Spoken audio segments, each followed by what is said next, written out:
할렐루야. 여러분 모두를 진심으로 축복합니다.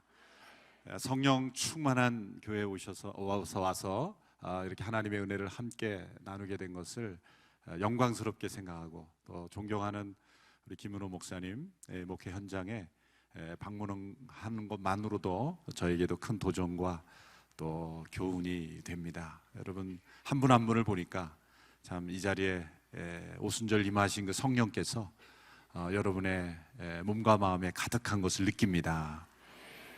다니엘 세일회를 통해서 하나님께서 이루신 놀라운 기적 역사가 많다고 들었습니다. 그 역사가 이 밤에도 일어나고 또 이번 기도에도 일어날 줄로 믿습니다.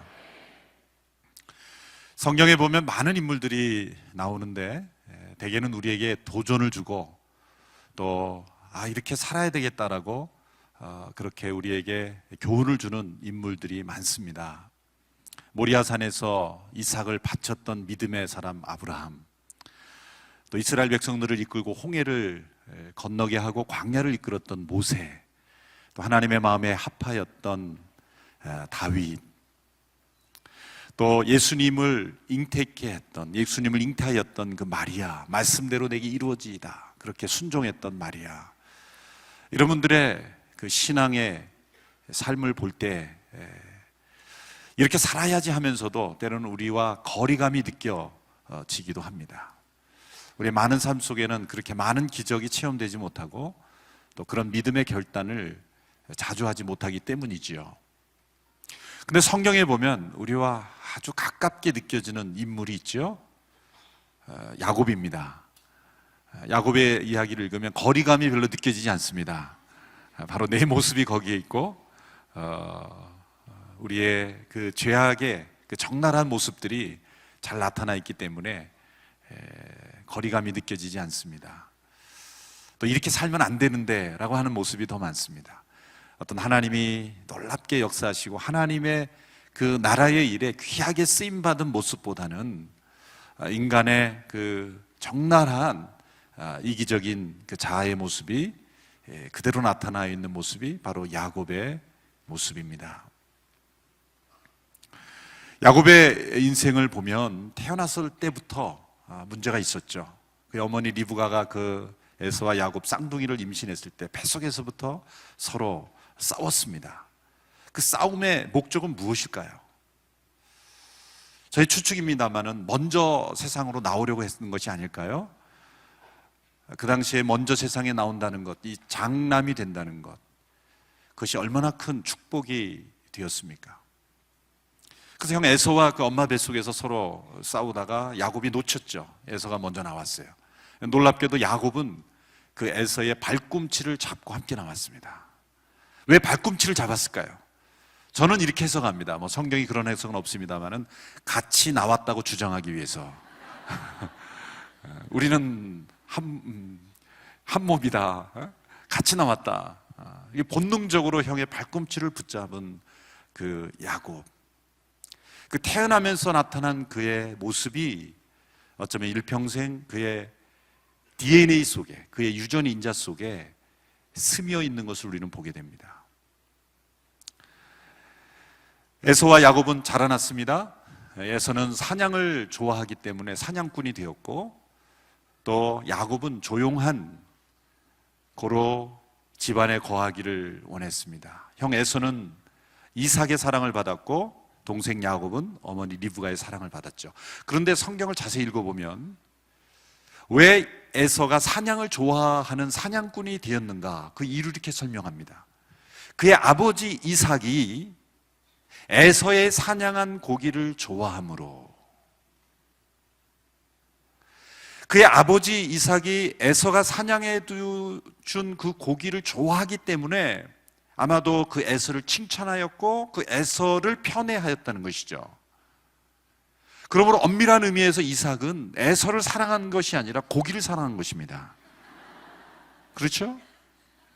아들을 있는 그대로 사랑한 것이 아닙니다. 그 아들이 가져다 준 고기를 좋아했기 때문에 에서를 사랑하게 되는 거예요. 야곱에게는 왜 관심이 없었습니까? 고기를 가져다 주지 않으니까. 반면에 야곱은 집안에 머물기를 좋아했습니다. 성경에 보면 조용한 고로, 그 조용하다는 건 단지 성품이 차분하다 그런 뜻이 아니라 치밀한 사람, 자기가 계획하는 것은 반드시 이루고야 마는 그런 계획적인 사람, 조금 더 나쁘게 말하면 교활할 정도로 자신의 계획을 이루어갈 줄 아는 그런 사람이 되었다는 거죠. 그리고 그는 어머니 리브가의 더 많은 사랑을 받았습니다.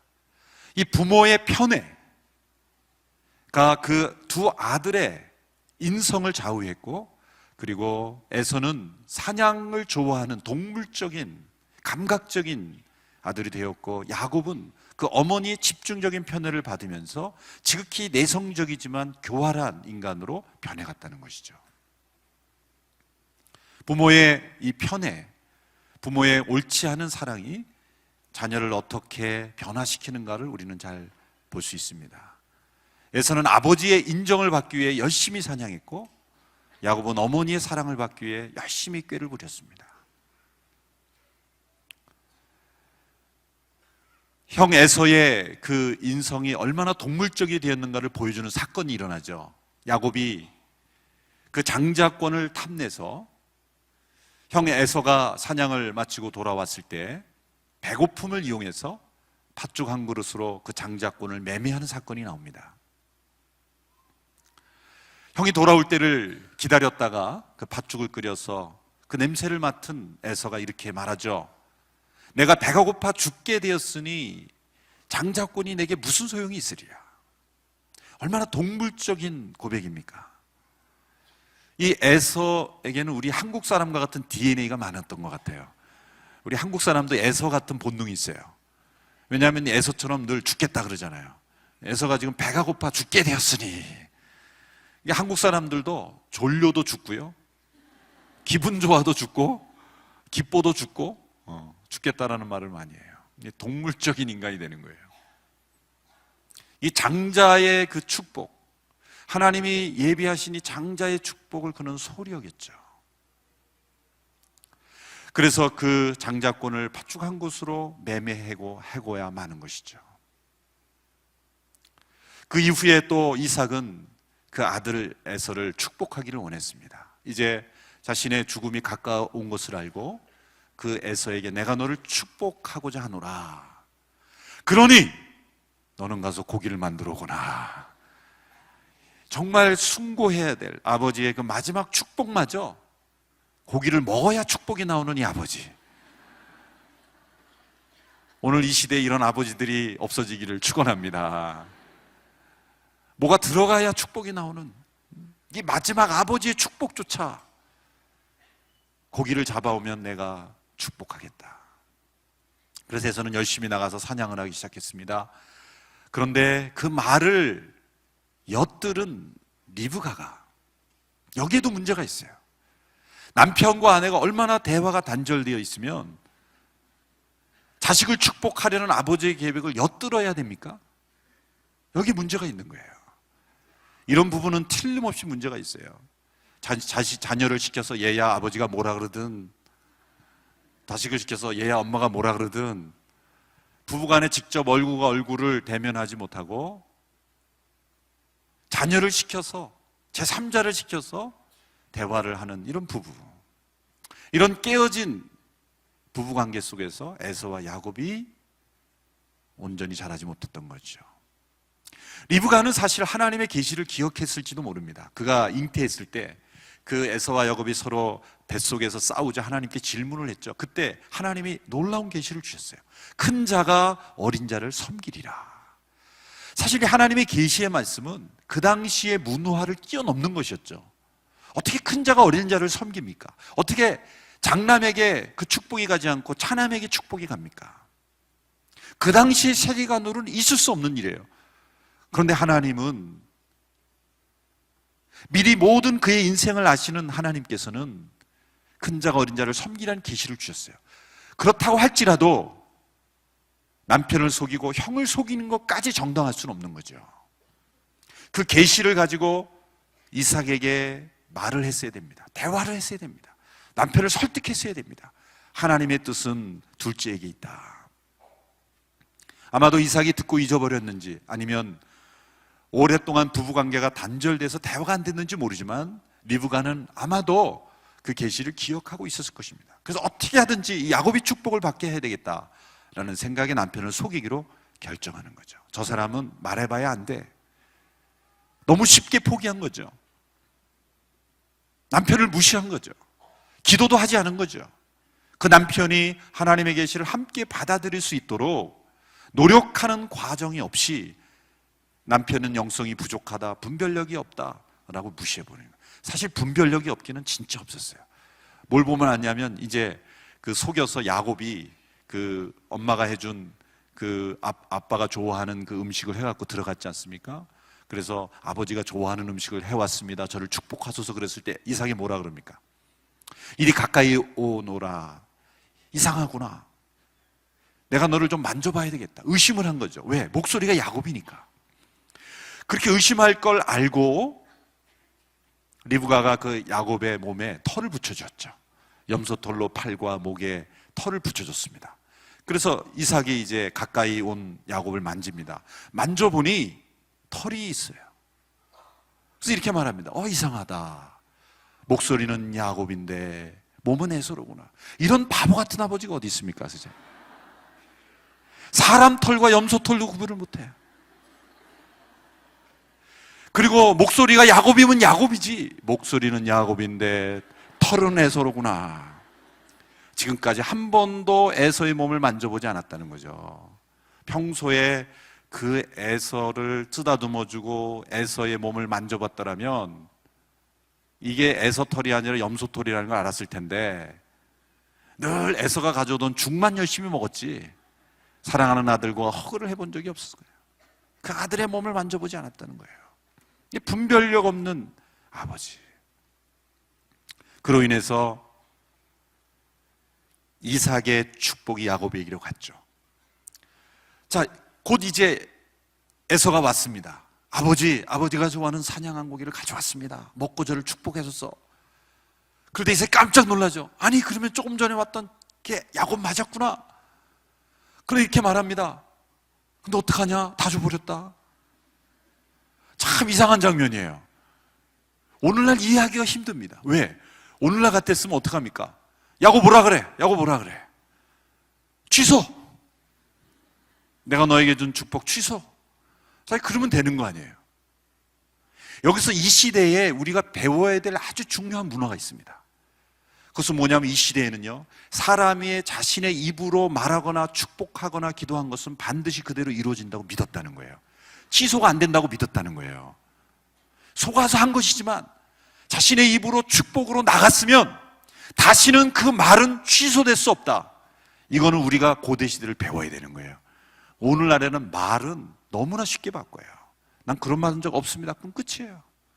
녹음이 돼 있지 않으면 끝입니다. 문서가 더 중요해요. 증거가 더 중요해요. 도장이 더 중요해요. 위조된 도장이라도 찍혀 있으면 그게 더 힘이 발휘하는 시대. 본문의 맥락에는 좀 벗어난 거지만 저는 그런 사건을 보면서 이 시대가 그립다. 자신의 입에서 나오는 말은 그대로 이루어진다고 믿었던 그 시대. 아버지의 입에서 나오는 모든 축복은 자녀에게 그대로 이루어진다고 믿고 축복하십시오. 그럼 놀라운 일이 일어나는 거죠. 그래서 그 아버지를 속이고 에서가 그 축복을 가로챈 것을 알고 에서가 분노했죠. 야곱을 해치려고 그랬죠. 그래서 야곱은 라반의 집으로 도망가야 했습니다. 삼촌 라반의 집. 그 길에서 그는 창세기 28장에 보면 베델에서 하나님의 임재를 체험하죠. 자기 가정에서만 있는 하나님인 줄 알았더니 여기에도 계신 하나님이시구나. 그 하나님을 체험하고 그는 간간히 하나님과 만나는 체험을 하는 신앙인으로 변했습니다. 그곳에서 그는 레아와 라헬을 만나고 또 두 여종을 만나고 그래서 여러 자손을 둔, 그리고 라반의 집에서 나올 때는 거부가 되어서 나왔죠. 이제 고향으로 돌아오는 하나님께서 그를 다시 너는 고향으로 돌아가라는 말씀을 듣고 고향으로 돌아가는 시점이 바로 창세기 32장의 본문입니다. 서론이 너무 길었죠? 이 32장의 바로 그 시점, 에서와 관계를 회복하지 못하고 도망간 상태에서 이제 다시 되돌아오지만 야곱의 마음은 두렵고 답답합니다. 그래서 창세기 32장 7절에 보면 이렇게 되어 있습니다. 야곱이 심히 두렵고 답답하여. 심히 두렵고 답답해요. 왜 심히 두렵고 답답했겠습니까? 에서가 자신을 해칠 것이라고 생각했기 때문이죠. 형에게 그 이후로 한 번도 용서를 구하고 용서를 받아본 적이 없기 때문이죠. 형제 간의 화해가 이루어지지 않은 상태로 시간만 오래 흘렀기 때문이죠. 그래서 돌아오는 이 야곱의 마음이 심히 두렵고 답답했던 것입니다. 자, 그때의 야곱의 이 독특한 능력, 이 준비력, 계획력, 이 굉장한 그 영특한 두뇌가 번뜩이기 시작했죠. 형 에서를 어떻게 그 마음을 누그러뜨릴까? 이 위험한 상황이 발생하면 어떻게 피할 수 있을까? 그래서 야곱이 몇 가지의 대책을 세웁니다. 에서를 만나는 야곱의 대책. 첫 번째, 32장 7절에 보면 이렇게 되어 있습니다. 야곱이 심히 두렵고 답답하여 자기와 함께한 동행자와 양과 소와 낙타를 두 떼로 나누고 8절에 이르되 에서가 와서 한 떼를 치면 남은 한 떼는 피하리라. 자, 그러니까 야곱이 그 에서가 와서 자신들의 무리를 공격하면 한 그룹이라도 도망갈 수 있도록 하기 위해서 두 그룹으로 나눴다는 거예요. 이 계획은 에서가 틀림없이 우리를 공격할 수 있다는 걸 전제로 하는 거예요. 그래서 두 그룹으로 나눴는데, 그러면 더 에서 쪽에 가까운 그룹에는 누구를 두었겠습니까? 누구를 두었겠어요? 덜 사랑하는 레아와 그의 자식들, 그리고 그 다음에 자기 가까이 에서와 더 먼 지역에는 누구를 배정했겠어요? 더 사랑하는 라헬과 그의 자식들. 거기에도 차별이 있어요. 33장에 보면 그 배치가 나옵니다. 그러니까 이 야곱의 머릿속에는 어떻게 하면 에서의 공격으로 또 피해를 최소화할까? 거기에 초점을 둔 거예요. 에서를 믿지 못하는 거죠. 형은 나를 공격할 수 있다.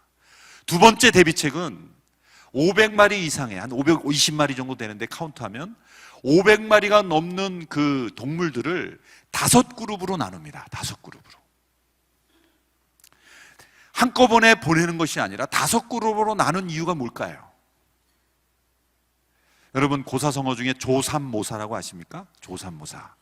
아침에 3개 주고 저녁에 4개 주고 똑같은 7개를 나눠가지고 효과를 주려는 거죠. 조삼모사 전략이에요. 그러니까 한 그룹을 받고 에서의 마음이 누그러뜨리지 않을 때 두 번째 그룹을 주고, 두 번째 그룹으로 이게 뭔가 그럴 때 또 세 번째 그룹이 오고, 그래서 한 번에 보내지 않고 5개에 나눠서 줌으로써 효과를 5배 증가시키려고 하는 거죠. 얼마나 영리합니까? 그러나 이것은 사실 진정한 의미의 선물이 아니죠. 선물이 아닙니다. 사실 이것은 뇌물에 가깝습니다. 진정한 선물은 뭡니까? 형을 축복하는 마음으로, 하나님 나를 이렇게 축복하셨으므로 내가 형과 축복을 나누기 원합니다. 그러한 것이 선물이죠. 이것이 왜 뇌물입니까? 여러분, 선물과 뇌물의 차이를 아십니까? 선물은 제가 내린 정의인데요, 잘 들어보세요. 선물은 선뜻 주는 게 선물이고, 뇌를 굴리면서 주는 게 뇌물이에요. 이보다 더 명확한 정의가 어디 있을까요? 선물은 뇌를 굴리지 않는 거예요. 마음에서 선뜻 주는 거예요. 뇌물은 막 뇌가 계산하고 돌아가는 거예요. 영국의 한 기업 윤리소에서 선물과 뇌물의 차이를 이렇게 구분했습니다. 선물은 탁자 위에서 받으면 선물이고 탁자 밑에서 받으면 뇌물이다. 또 내가 현재 위치에서가 달라져도 받을 수 있는 것은 선물이고 현재 위치가 달라지면 받을 수 없는 것은 뇌물이다. 받고 나서 잠이 잘 오는 것은 선물이고 잠이 안 오는 것은 뇌물이다. 야곱이 지금 준비한 것은 사실 뇌물이에요. 이 물질로 형의 마음을 어떻게 누구려뜨려 보려는 그러한 마음이죠. 그리고 야곱은 정탐꾼을 또 보냅니다. 그랬더니 에서가 400명을 이끌고 오고 있다는 소식을 들었어요. 그때야 야곱은 비로소 기도도 합니다. 역시 영성이 훌륭한 분들은 딱 캐치를 하시는 거예요. 이제 어느 교회 가서 기도도 합니까? 가만히 계시는 거예요. 웃어야 되는데. 기도도 합니다. 여기에 담긴 의미가 뭘까요? 기도도 했어요. 야곱은 기도를 할 줄 아는 사람이에요. 이미 창세기 28장에 하나님을 만나고 여러 번 그는 기도할 줄 아는 사람이에요. 그러나 자기가 인간적인 계획으로 다 준비를 해놓고 다 안 되면 마지막에 기도도 하는 사람이라는 거예요. 우리의 모습이죠? 우리의 모습이에요. 저의 모습이에요. 뭐 여러분들은 그런 모습이 아닐까. 저의 모습이에요. 먼저 어떤 문제가 생겼을 때는 인간적인 계획이 막 ABC가 나오고 나서 다 해보고 나서 제일 안 되니까 이제는 이렇게 말합니다. 이제는 기도밖에 없어. 사실 그런 기도도 하는 사람 훌륭한 사람이에요. 사실은. 그렇죠? 그런데 기도가 최우선 전략이 아니고 기도만이 살 길이다라는 고백이 아니라 자기가 해볼 수 있는 것을 다 해보고 나서 안 되니까 그때야 나와서 이제는 기도밖에 없어. 사실 그런 것도 신앙입니다. 신앙이 아니라는 얘기가 아니에요. 그러나 그거보다 다른 차원, 우리에게 어떤 문제가 생기든지 간에 기도가 하나의 액세서리 같이 하나의 대비책의 하나가 아니라 가장 중요한 대비책이 되기를 축원합니다.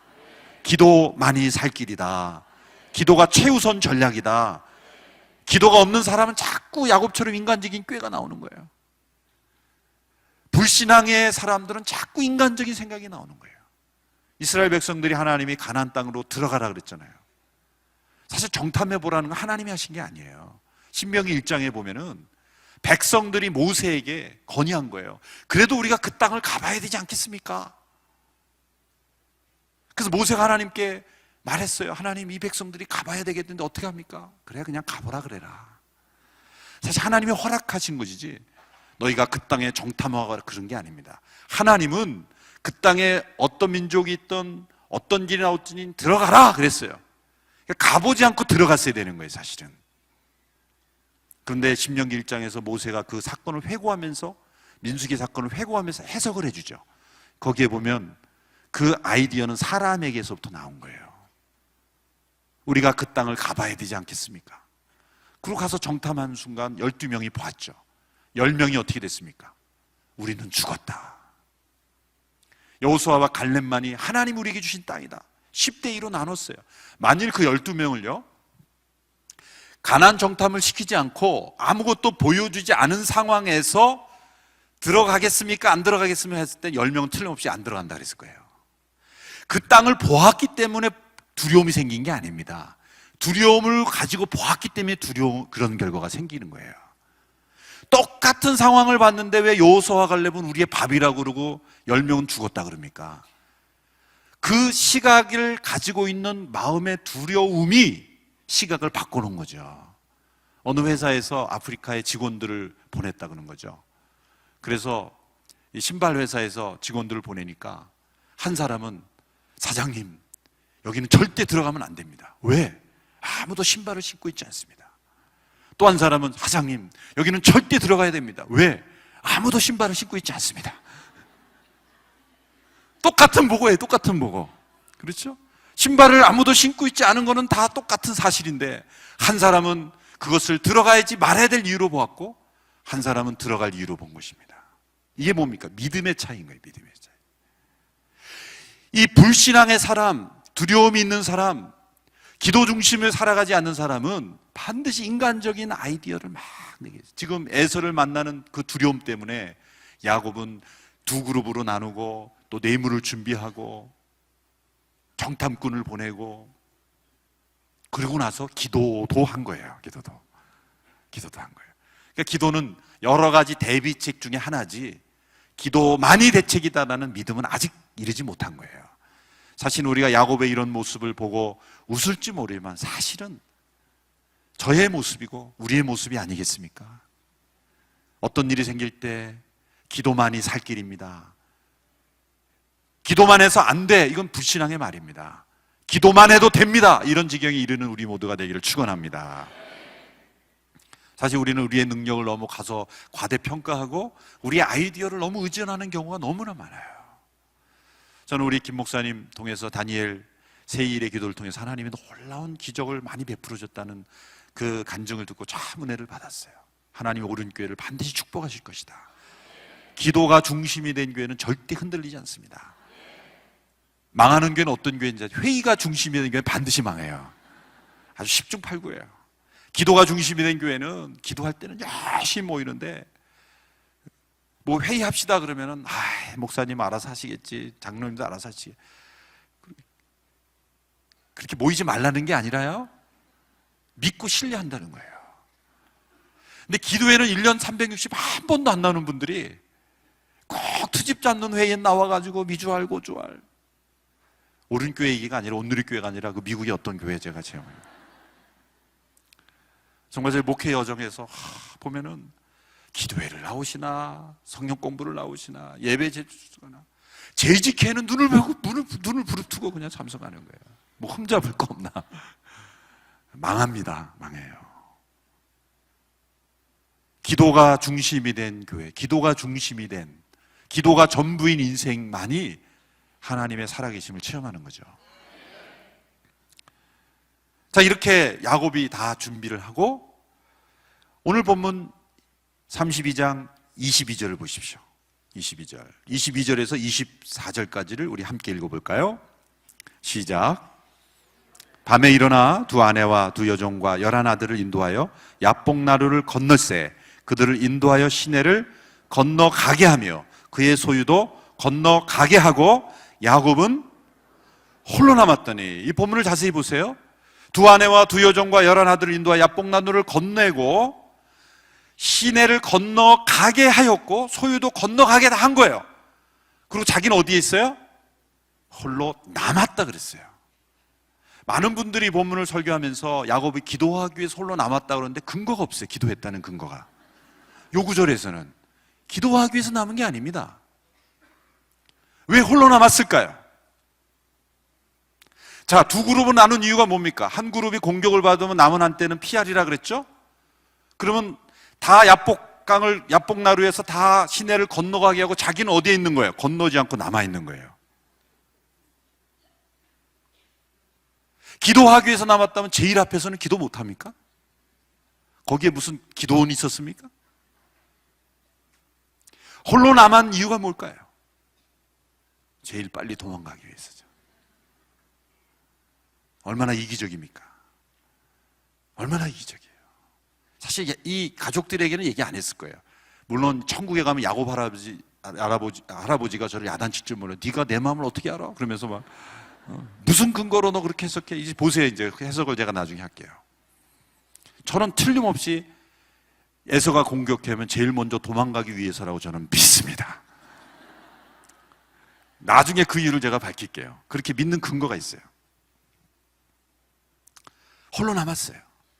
그때 정체를 알 수 없는 어떤 사람이 야곱을 공격해 옵니다. 어떤 사람이 날이 새도록 야곱과 씨름하다가, 야곱이 먼저 건 씨름이 아니라 어떤 사람이 야곱에게 먼저 걸어온 씨름이에요. 정체를 알 수 없는 사람이에요.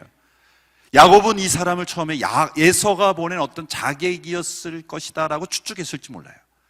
그래서 야곱은 갑자기 공격해오는 그 사람을 방어하면서 싸움이 시작되는 거예요. 이 싸움은 이렇게 레슬링 선수들이, 씨름 선수들이 삿바 잡고 그 룰에 따라서 하는 그런 싸움이 아닙니다. 이거 진짜 격투기요 싸움입니다. 살기 위해서 싸우는 거예요. 자객과 더불어서 살기 위해서 싸우는 이 싸움이에요. 점잖게 씨름이라고 돼 있지만 이것은 거의 격투기에 가까운 싸움인 거예요. 자기를 공격해온 어떤 사람을 방어하면서 싸우기 시작했는데 그 싸움을 하는 동안에 야곱이 뭔가 이상한 걸 느낀 거예요. 이 사람이 이렇게 부딪혀보면 알잖아요. 보통 인간이 아니라는 것을 느끼죠. 이 사람은 신적 인간이었던 거예요. 디바인 맨. 하나님이 인간이 되셔서 일시적으로 찾아오신 사건들이 성경에 많이 나타납니다. 여호수아가 여리고를 정복하러 갈 때 하나님은 여호와의 군대 장관으로 나타나셨어요. 너는 내 발에서 신을 벗으라. 왜 신을 벗으라 그랬습니까? 내가 이 싸움의 사령관이다. 너가 사령관이 아니다. 내가 사령관이다. 아브라함이 여행 가운데 있었을 때는 3명의 여행객으로 나타나셨어요. 이렇게 하나님, 우리가 처한 형편, 우리가 관심 있는 분야, 우리가 몰두하고 골몰하고 있는 그러한 모습으로 하나님 우리에게 나타나셨다는 거예요. 하나님이 왜 야곱에게 싸우는 자로 나타나셨습니까? 야곱의 전공이 싸움이기 때문이죠. 야곱은 엄마 뱃속에서부터 형과 씨름했어요. 태어나서 형을 엎어치기로 넘겼죠. 한판 승리했죠. 아버지도 한판 승리했죠. 삼촌도 승리했어요. 삼촌도. 야곱은 붙은 사람마다 패배한 적이 없어요. 그 무기는 뭐였어요? 괴략, 꾀. 자신의 그 욕심에서 나오는 꾀, 그거로 전부 이긴 거예요. 하나님이 홀로 남아있는 야곱에게 싸움을 걸어오신 거예요. 야곱의 전공이 싸움이었기 때문이죠. 너가 그렇게 싸움을 잘해? 너가 평생 형을 이기고 아버지를 이기고 삼촌을 이기고, 그러나 이제 하나님이 야곱에게 찾아오셔서 싸움을 걸어오셨다는 거예요. 이 야곱이 야복강에서 싸웠다라는 표현을 히브리어로 읽으면 참 재밌습니다. 이 야곱이 히브리어 원발음으로 읽으면 야코브죠. 야곱 우리는 읽지만 야코브입니다. 야복강을 히브리어로 읽으면 야보크입니다. 싸웠다라는 동사를 히브리어로 읽으면 야베크입니다. 그러니까 야곱이 야복강에서 싸웠다는 말은 야코브가 야보크에서 야베크했다. 놀랍죠? 사운드 플레이가 숨어 있는 거예요. 야복이라는 인물도 그런 의미가 담겨 있는 거고, 야곱이라는 의미도 발꿈치를 옮겨잡는 사람이라는 뜻이 있는 거고, 왜 야복에서 하나님이 싸움을 걸어오셨을까요? 거기에는 그 이름과 관련이 있는 것이죠. 야곱은 지금 홀로 남았습니다. 만일 무슨 일이 생기면 사랑하는 아내, 사랑하는 자식들보다도 어쩌면 자신의 생명을 먼저 지키기 위해서 그런 두려움에 사로잡혀서 제일 앞장서서 가족을 인도하지 못하고 다 건네놓고 자기는 혼자 숨어서 있었다는 거예요. 하나님은 그 비겁한 야곱, 이기적인 야곱을 싸우는 자로 찾아오신 거예요. 여러분, 이 세상에는 두 개의 무서운 중력이 존재합니다. 첫 번째는 지구 중심에서 끌어당기는 중력.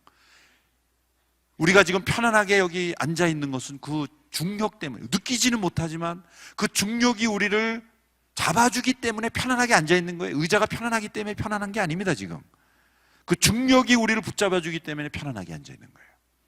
느끼지는 못하지만, 이와 마찬가지로 우리가 느끼지 못하지만 우리의 마음 중심에서 끌어당기는 무서운 중력이 있어요. 이게 뭡니까? 이기심이라는 중력이에요.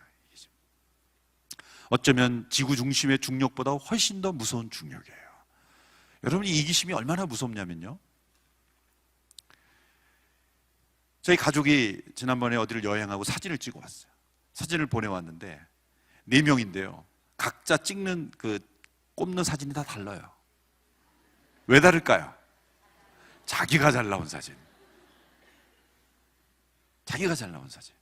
그래도 저는 자랑스럽게 이렇게 얘기할 수 있으면 저는 아내가 잘 나온 사진을 선택했습니다. 여러분이 오른교회 성도들이 다 사진 촬영했어요. 어떤 사진을 고를까요? 김은호 목사님이 잘 나온 사진? 물론 있을 거예요. 그런데 대부분은 자기 얼굴을 봐요. 자기가 눈 감고 찍었으면 아내 억셉트 안 해요. 나는 비록 눈을 감았으나, 나는 비록 크게 나왔으나 우리 목사님만 잘 나오면 좋은 사진, 오른교회는 많을 줄로 믿습니다. 사진 고르는 거 뭐 얼마나 우리가 이기적인가. scene, 영어의 sin, scene이라는 단어의 중심에는 I가 있어요. 내가 있어요. pride라는 단어도 I가 있어요. 뭐 우연일치겠지만 이 자기중심적인. 여러분, 한번 아파보면, 제가 목사지만 때로 감기 몸살이 나면 가족도 잘 생각이 안 나요. 내 몸 아픈 거, 정말 육신의 극심한 고통에 가면 나를 넘어서기가 힘든 거예요. 지금 야곱이 정말 그 에서의 위협 속에서 그 가족은 모르지만 그 에서의 살기등등한 모습을 야곱은 알았기 때문에 사냥으로 다져진 그 몸을 야곱은 아는 거예요. 한 방 맞으면 날아간다는 걸 아는 거예요. 짐승을 잡던 그 형의 그 단단한 몸이 나를 덮치면 내가 어떻게 된다는 걸 아는 거예요. 두려우니까 홀로 남아 숨어 있는 거예요. 그 비겁하게 남아있는 야곱을 하나님이 싸우는 자로 찾아오시는 거예요. 자, 싸움이 붙었습니다. 거의 밤이 새도록 싸웠는데 놀랍게도 야곱은 지지 않았어요. 거의 막상막하였어요. 이제 그 싸우는 자가 마지막에 그 야곱의 환도뼈를 위고시켰다 그랬어요. 어긋나겠다 그랬어요. 참 이것도 참 이해가 되지 않는 사건이에요. 아니, 환도뼈를 위고시킬 수 있는 능력이 있다면 처음부터 위고시키면 될 걸 이렇게 밤새도록 하고 나서 마지막에 하냐 이거예요. 저는 이 부분이 정말 어느 주석을 봐도 해석을 안 해주고 참 이해가 안 됐어요. 어느 날 제가 저희 아들과 씨름을 하고 나서 제가 그걸 알았어요. 저희 아들이 이제 좀 잘하니까, 뭐 지금은 고등학생입니다만은 잘하니까 씨름을 하자고 이제 아빠랑 씨름을 하면 유치원 때였어요. 넘겨보려고 막 힘을 쓰죠. 그러면 좋은 아빠는 어떻게 합니까? 멋있게 날아가 줍니다. 그냥 장렬하게 전사해줘야 돼요. 네가 나를 넘기려고 그래? 그리고 버티고 있는 아버지는 나쁜 아버지예요. 이게 아빠를 뭘로 알아? 그리고 확 그냥 꺾으면 안 돼요. 아들이 아버지를 이겨보려고 할 때 반드시 져줘야 됩니다. 넘어가줘야 돼요. 장렬하게.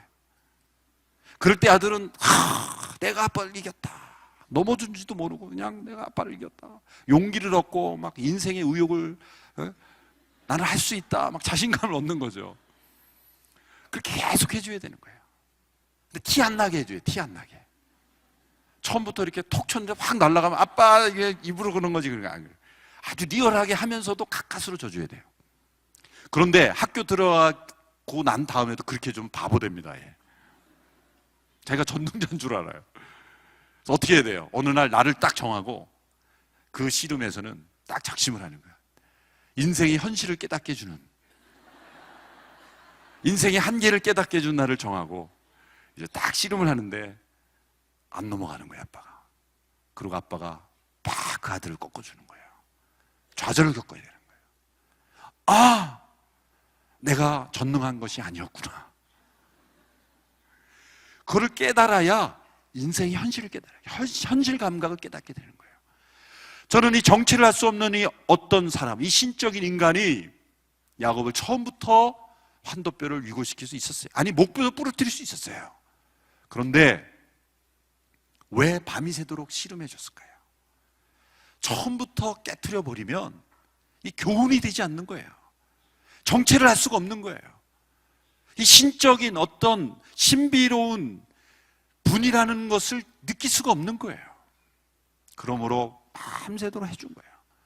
그다음 마지막 순간에 뼈를 어긋나게 해준 거죠. 그런데 왜 환도뼈였을까요? 저는 오랫동안 왜 이 부위가 목뼈가 아니라 환도뼈일까? 정말 야곱을 해치려고 했으면 그냥 목뼈를 쳐야 되는 거 아닙니까? 죽이려고 했으면 왜 환도뼈일까요? 이것은 야곱이 홀로 남은 것과 관련이 있는 것입니다. 환도뼈가 어긋나면 어떻게 됩니까? 제대로 걷지 못합니다. 제대로 걷지 못해요. 기어야 돼요. 야곱의 마지막 대비책은 뭐예요? 자신의 두 다리였던 거예요, 사실은. 에서가 만일 공격하면 나는 이 튼튼한 두 다리로 도망가리라. 사실 성경에 나오지 않지만 야곱이 마지막으로 의존했던 대비책은 기도가 아니라 하나님이 아니라 자신의 두 다리였다는 거예요. 자식, 아내, 재물 다 잃어버려도 두 다리만 있으면 나는 다시 시작할 수 있어. 이게 야곱이 믿었던 최후의 보루였던 거죠. 하나님은 그 환도뼈를 치신 거예요. 그 환도뼈가 어긋나는 그 순간 야곱 안에 있던 그 못이 깨져버린 거예요. 뭐가 깨졌어요? 자신의 계획이 깨져버린 거예요. 이제는 절망할 수밖에 없는 거예요. 이제는 포기할 수밖에 없는 거예요. 이제는 내 모든 계획이 수포로 돌아간 거예요. 바로 그때부터 야곱은 달라지기 시작합니다. 그 사람이 묻습니다. 내 이름이 무엇이냐? 아니, 이름을 물어볼 거면 처음부터 물어보지 왜 지금 와서 물어봅니까? 그것은 이 싸움이 이름과 관련이 있었다는 거예요. 야곱이니다. 그래, 너 이름을 이스라엘이라 하라. 이 싸움은 야곱의 인생을 이스라엘로 변화시키려는 하나님의 개입이었던 거예요. 너가 야곱으로 만나서는 에서와 또 싸울 수밖에 없다. 너가 이 모습으로 도망가고 싶은 모습으로, 인간적인 계획을 의지하는 모습으로, 하나님 앞에 엎드리지 않는 모습으로 에서를 만나면 너는 또 언젠가 형을 속일 것이고, 또 너의 형제는 갈등에 이를 수밖에 없고, 너의 인생은 달라지지 않을 거다. 너는 이스라엘이 되어서 만나야 된다. 이 문제는 에서와의 문제가 아니라 하나님 앞에서 너가 변화될 모습이다. 에서와의 싸움이 아니라 하나님 앞에서의 싸움이다. 너의 이름과 관련된 싸움이다. 환도뼈가 위골됐을 때 야곱은 이 어떤 사람에게 매달리기 시작합니다. 당신이 내게 축복하지 아니하면 나는 당신을 보낼 수 없습니다. 여기서부터 야곱의 이 씨름이 영적 씨름으로 바뀌는 거예요. 그때는 언제입니까? 절망할 때였어요. 자신의 모든 계획이 깨어질 때였어요. 그 계획을, 하나님이 나의 계획을 허물어 버리실 때였어요. 내가 생각했던 모든 아이디어가 다 수포로 돌아갈 때였어요. 이제는 하나님만 의존할 수밖에 없는 상황으로 하나님이 내모신 거예요. 그때 야곱은 붙잡기 시작합니다. 당신이 내게 축복하지 않으면 당신을 보낼 수 없습니다. 바로 이것이 하나님이 야곱을 선택하신 이유예요. 야곱에는 이런 영적인 끈기가 있었던 거예요. 축복을 받아야 된다, 이대로 끝날 수는 없다라고 하는 그 끈질긴 영적인 집념, 이것이 야곱에겐 장점이에요. 에서에게 없는 장점. 비록 그가 인간적인 꾀가 많고 욕심이 많고 이기적인 인간이었지만 이 축복을 받고자 하는 간절한 열정인 열망, 하나님은 그것을 보셨던 거죠. 그래서 야곱을 목을 치시지 않은 거예요. 버리지 않으신 거죠. 환도뼈를 치심으로 그의 계획을 좌절시킨 거예요. 그 순간 그는 진정한 기도의 사람으로 변화됩니다. 여러분, 언제 우리가 기도의 사람으로 변화됩니까? 언제 기도의 사람으로 변화됩니까? 주식값이 올랐을 때? 집값이 올랐을 때? 월급이 올랐을 때? 아닙니다. 은행 잔고가 없어졌을 때. 그분은 정말 기도의 사람이 되는 거예요. 아멘입니까? 경험해 보신 분이 33분밖에 안 계시네요, 여기는. 은행 잔고가 비게 됐을 때, 마이너스로 돌아섰을 때, 우리는 하나님 앞에 매달릴 수밖에 없는 거죠.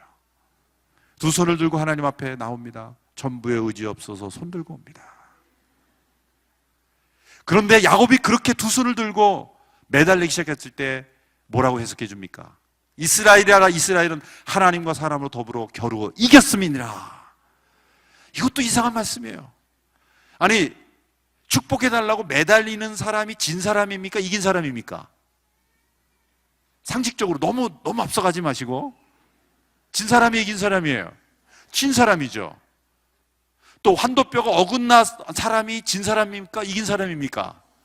진 사람이죠. 그런데 하나님은 이렇게 해석해요. 내가 이겼다.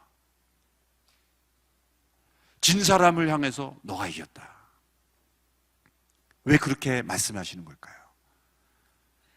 야곱의 모든 계획이 무너졌을 때 야곱이 그 축복을 간구하며 매달리는 패배자로 나왔을 때 하나님은 그 모습을 보고, 그래, 너는 이제 승리자다. 영적 승리는 어디서 옵니까? 하나님 앞에 우리가 패배자가 될 때예요.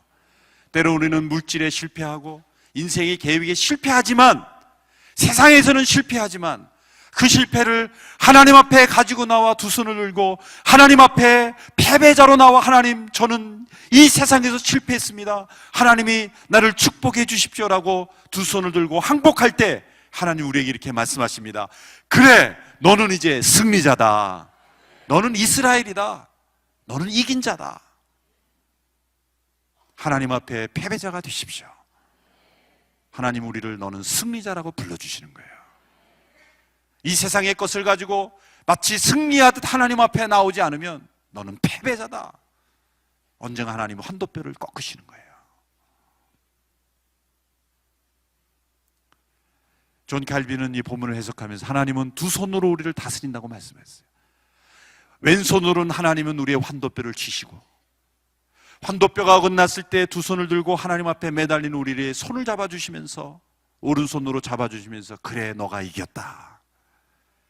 우리를 패배자로 만드신 분도 하나님이시요, 우리를 승리자라고 불러주신 분도 하나님이십니다. 그러므로 하나님은 우리를 죽이시려고 싸움을 걸어오시는 것이 아니라 우리를 살리시고 우리를 이스라엘로 변화시키기 위해서 우리에게 찾아오시는 줄로 믿습니다. 저희 왼쪽 목에는 흉터가 있습니다. 그래서 어떤 분은 가까이 보고 혹시 목사님 과거에 조폭에 가담하셨습니까? 그렇게 물어보시는 분이 있어요. 이 목은 저에게 하나님이 찾아오신 환도뼈의 위골 사건이에요. 제가 군에 가기 전에 대학을 졸업하고 신학대학원에 바로 입학했어요. 한 학기를 공부하다가 중간에 이제 그 장교로 군 생활을 하기 위해서 갔어요. 복무를 마치고 이제 다시 제대를 하면 다시 신학대학원에 입학해야 되잖아요. 그런데 군 생활 1년까지는 괜찮았어요. 근데 2년, 3년 되다 보니까 소명감이 점점 잃어버린 거예요. 그래서 제대할 때 되니까 그냥 직장에서 평범하게 살고 싶었어요. 목회자가 되겠다는 그 뜨거운 열망이 어디로 간 데 없어지고, 과거에 어렸을 때 자라오면서 목사님이 성도들에게 멱살 잡히던 모습이 자꾸 떠오르질 않나. 목사가 되면 얼마나 힘들 것인가, 과연 누가 나에게 시집 올까, 별의별 걱정이 되기 시작하면서 직장에 취직하기 시작했어요. 한 군데 직장을 알아보고 이제 제대하면 그 직장으로 가리라, 아무도에게도 얘기하지 않고. 그러던 시점에 제대하기 한 3개월 전에 저희 왼쪽 목에 혹이 부어오르기 시작했어요. 급속도로 한 주, 두 주 이렇게 지나가면서 목이 부어오르기 시작하는데 나중에 그 크기가 과거에 북한에 살았던 어떤 그 사람의 크기와 비슷하게 됐어요. 아니, 이런 웬 혹이 목에 흉측하게 나온 거예요. 알고 보니까 그 근육 밑에 큰 물혹이 생긴 거예요. 그 혹이 그렇게 빨리 생길 수가 없대요. 희한하게도 막 급속도로 커진 거예요. 마치 풍선을 부는 것 같이. 희한한 일이에요. 수술을 해야 되는데 그때 그 군 병원에 있던 군의관이, 제대를 앞둔 군의관이었어요. 수술을 안 하게 해달라는 거예요. 나도 이제 제대가 얼마 안 남았는데 당신 목 괜히 칼 댔다가 잘못되면 나 제대 못한다고 거부하는 거예요. 그래서 그 연대 군의관이 자신이 외과 의사니까 일반 병원에서 의료보험가로 싸게 내가 잘해줄 수 있는 병원을 알아봐 주겠다. 그래서 병원을 물어보러 저를 데려갔는데 그 병원이 어디 있는 병원이냐면 제가 입학한 신학교에서 몇 정거장 떨어진 그 병원이었어요. 제가 신학대학원 다닐 때 늘 지나다니던 그 길에 있었던 그 병원으로, 대한민국의 그 수많은 병원 중에 나를 거기로 왜 데려가냐. 이거 차를 타고 가는데 이거 어디서 많이 보던 길인데 불안해지기 시작하는 게 바로 그 병원으로. 저는 전율을 느낄 수밖에 없었어요. 목을 찢고 혹을 드러내고 보름 동안 누워있으면서 하나님이 저를 다시 찾아오셨어요. 내가 너를 불렀는데 너 어디로 가느냐. 나의 인간적인 꾀로 하나님의 소명을 거역하려는 저에게 하나님이 살짝 칼을 그으셨어요. 얼마나 감사한지. 좀 깊게 했으면 큰일 날 뻔했는데 살짝 그으셨어요. 저는 두렵습니다. 언제 또 오른쪽으로 날아올까. 그때 의사가 이 병은 거의 95% 이상 재발한다고, 지금까지 한 번도 증상이 나타나셨어요. 저의 환도뼈였어요. 여러분에게도 하나님이 여러분의 삶에 싸움으로 찾아오신 흔적이 있을 겁니다. 하나님의 흔적이 있을 거예요. 자신의 꾀를 의지하며 살아가던 야곱을 환도뼈를 위고시킴으로 하나님께 전적으로 매달리는 이스라엘로 변화시킨 것처럼, 여러분이 이 밤에 이렇게 기도하기 위해서 사모하러 나오기까지 하나님이 여러분의 인생에 분명히 개입하실 겁니다. 여러분은 이스라엘입니다. 하나님 앞에 날마다 패배자가 되는 거예요. 이 다니엘 기도회는 승리자로 하나님 앞에 나오는 게 아니라 패배자로 하나님 앞에 나오는 거예요. 하나님, 저는 연약합니다. 하나님이 도와주시지 않으면 살 수 없습니다. 하나님의 축복을 간구합니다. 두 팔을 들고, 두 팔은 하나님을 영화롭게 하지만 항복도 의미하는 거예요. 서렌더. 모든 것을 하나님 앞에 내려놓고 하나님 나를 축복하옵소서. 패배자죠. 두 손을 드는 사람이 이긴 자입니까? 패배자입니까? 항복하는 사람이 두 손을 들고 나오는 거예요. 살려주십시오. 그럴 때 하나님은 너 패배자다 그러지 않고, 그래 너가 승리자다, 너는 이스라엘이다, 너는 움켜쥐는 인생으로 살았지만 이제는 하나님을 향해 두 팔을 벌고 나와 기도하는 이스라엘이 되었다. 오늘 이 밤에 야곱이 만난 그 하나님을 체험할 수 있게 되기를 바랍니다. 야곱이 절면서 그 다음날 그 만난 장소를 브니엘 하나님의 얼굴을 대면하여 보았으나 내 생명이 보존되었다, 그렇게 고백했어요. 그날 새 아침이 떠올랐습니다. 매일 뜨던 아침이었지만, 매일 뜨던 해였지만 그 밤을 지난 야곱에게는 새로운 아침이 되었다는 거예요. 브니엘의 새 아침. 내일 아침의 해가 여러분에게는 브니엘의 새 아침이 되기를 바랍니다. 이 밤에 집회를 마치고 나갈 때 모두가 절룩거리며 나갈 수 있게 되길 바랍니다. 하나님께서 환도뼈를 이고시키며 두 팔을 들고 하나님의 축복을 간구하는 이스라엘로 이 밤을 보낼 수 있게 되기를 주님의 이름으로 축원합니다. 기도하겠습니다. 이 시간 함께 기도할 때, 하나님, 야곱의 모습으로 나왔지만 이스라엘로 되어 변화되게 하여 주옵소서. 내 힘과 능력으로 살아갈 수 있다고 생각했지만 이 밤에 하나님, 내가 하나님 앞에 완전히 포기하고 이 인생에 절망하며 하나님의 축복만을 간구하는 자로 나가기를 원합니다. 하나님, 이 밤에 나에게 찾아와 주시옵소서. 내가 가졌던 모든 인간적인 생각과 깨와 내가 의지했던 모든 나의 생각들을 내려놓고 하나님의 축복만을 간구하는 이스라엘이 되기 원합니다. 주여, 두 손을 들고 주 앞에 의지하며 나아갑니다. 하나님의 축복을 간구합니다. 주님, 나를 축복하여 주옵소서. 두 손을 들고 주님의 이름을 3번 크게 부르며 함께 기도하며 나아가겠습니다. 주여, 주여, 주여. 살아계신 아버지 하나님, 이 밤에 우리 가운데 임하심을 감사합니다. 하나님 앞에 항복하며 나왔던 야곱처럼 하나님 앞에 항복하며 나와 이스라엘이 되게 하신 것을 감사합니다. 하나님이 축복하시지 않으면 살아갈 수 없는 연약한 저희들입니다. 하나님의 축복을 간구합니다. 우리의 인간적인 깨와 생각을 의지했던 저희들을 용서하여 주시옵시고, 하나님 앞에 승리자처럼 나왔던 저희들을 용서하여 주시옵시고, 하나님 앞에 절망한 자로 나왔습니다. 하나님 앞에 패배자로 나왔습니다. 하나님만을 의지하는 자로 나왔습니다. 하나님, 저희를 변화시켜 주옵소서. 영적 이스라엘로 변화되기를 원합니다. 하나님, 역사하여 주시옵소서.